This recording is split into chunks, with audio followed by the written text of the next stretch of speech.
না প্রশ্ন না, মানে এটা আমার আগ্রহ, জানার আগ্রহ যে ও নাকি নির্বাচন করবে বা ও করুক চায়, কিন্তু ওকে খুঁজে পাওয়া যায় না।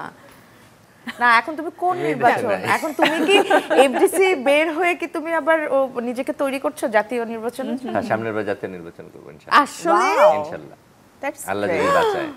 দেখছো দেখছো এই প্রশ্নটা না করলে এই প্ল্যানের কথা আমরা জানতামই না। এই প্রশ্নের জন্য আমি প্রস্তুতই ছিলাম না সিরিয়াসলি। তাই?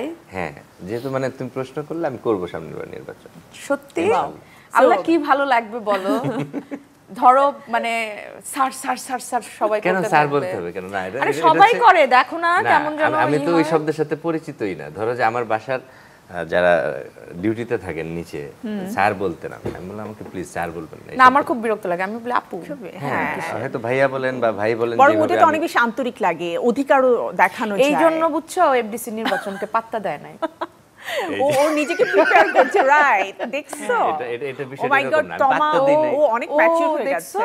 ও ভাবতেছে এফডিসির এইটুকু নির্বাচন করব, আমি করব বড় পর্দার মানুষ, বড় নির্বাচন করব। রাইট, শুধুমাত্র সোশ্যাল মিডিয়া কেন্দ্রিক নির্বাচন করে লাভ নাই। না শোনো, এফডিসি নির্বাচনটা অনেক ভালো লাগবার, কিন্তু মানে হয় না যে গত বছর এত কাদা ছোড়াছুড়ি কিছু, যে কারণে আমার মনে হচ্ছে যে গ্যাপ দেওয়া উচিত। আমি কিন্তু 17 সালে সর্বোচ্চ ভোট পেলাম, তোমরাই ভোট দিলে আল্লাহর রহমতে সবচেয়ে। ওর ফোনও করা লাগে না জানো। 19 এর নির্বাচনে কিন্তু আমি দাঁড়াইনি, আমার কাছে মনে হলো যে ঠিকঠাক নাই। পরবর্তীতে আবার নিজেরাই প্যানেল গোছালাম, এইবার মনে হলো যে এবারও ঠিকঠাক নাই, বেশি গ্যাঞ্জামে যাওয়া যাবে না।